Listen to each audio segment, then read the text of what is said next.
So I'm on Highway 412 in the Panhandle now, and we've stopped off at the Fort Supply area, and there's a historic cemetery here. It's called the Historic Fort Supply Cemetery, and it just is an old cemetery.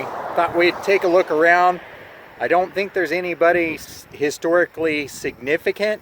However, there's probably some old soldiers, some old Indian scouts, stuff like that, that with a little bit of research, maybe you could find out more about them.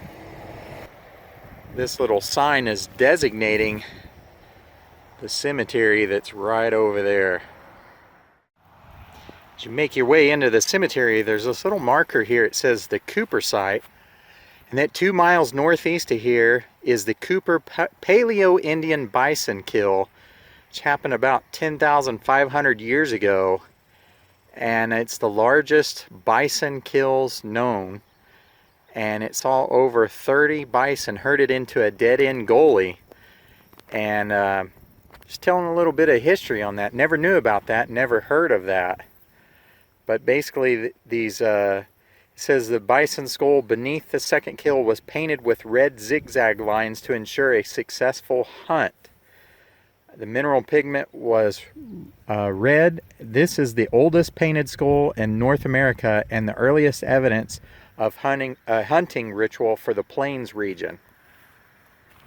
There's over 1,000 graves in here, and right over that way there's a correctional center there. In fact, when you're traveling on this highway, it says do not pick up hitchhikers, that they may be escapees from that prison. Wasn't a big prison or anything like that, but it did have a fence on it, around it, and then there's kind of some houses or something in through there, I guess, for the prison workers. But there are a lot of graves in here. Maybe we can just kind of see a few that stand out. Not sure. Historic Fort Supply Cemetery from 1873 to 1895. This site was chosen as the second cemetery for Fort Supply.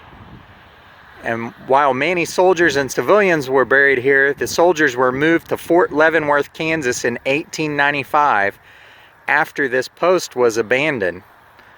So it says some civilian graves are unmarked.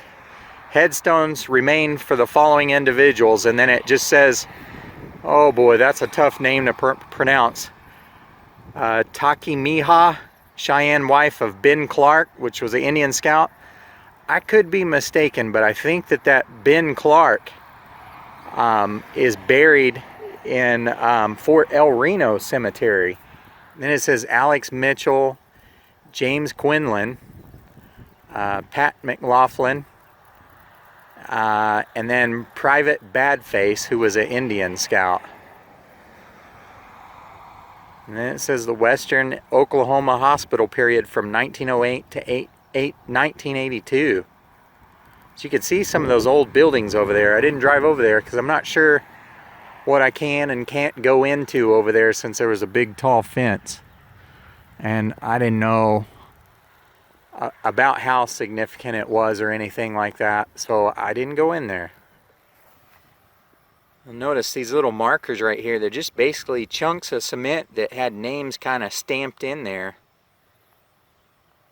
Very cost efficient, I guess you could say. But it's just row after row of those sort of markers like that.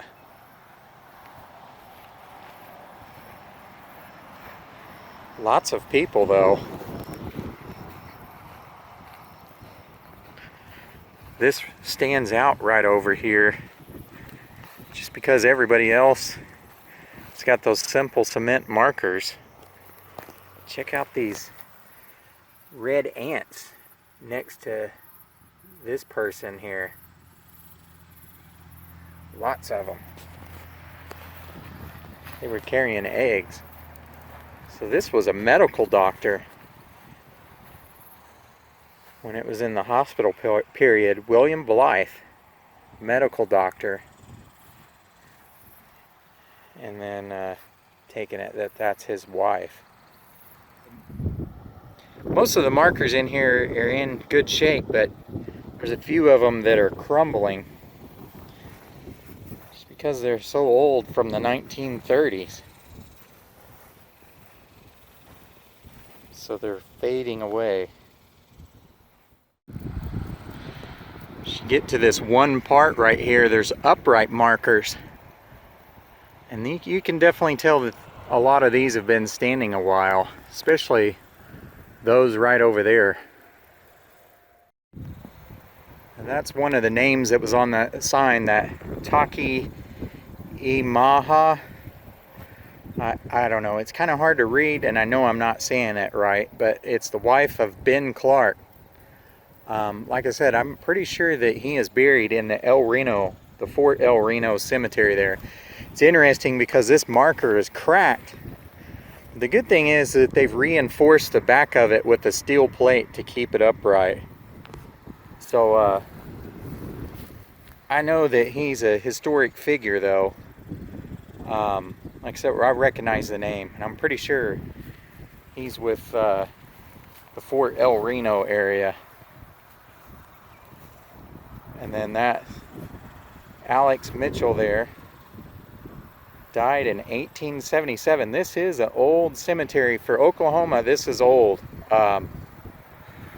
It's hard to find graves really that old. I know there's some older ones kind of in the southeastern part of Oklahoma, but these are old for Oklahoma. James Quinlan died in 1877. I love that marker right there. It's a different shape than kind of what you see even in other cemeteries around that time period. But pretty interesting. And maybe those are foot markers right there. Not sure. This one is broken as well. I'm not sure who that is because the portion that would be holding the name is gone. But you can tell where they attempted to do the same thing by placing a steel plate back behind there.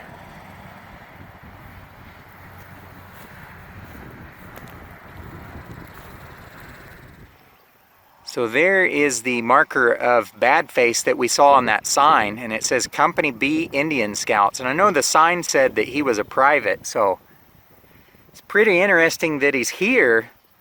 It kind of shows you of the time period, they really didn't consider him a soldier, I guess, even though he was designated as a private.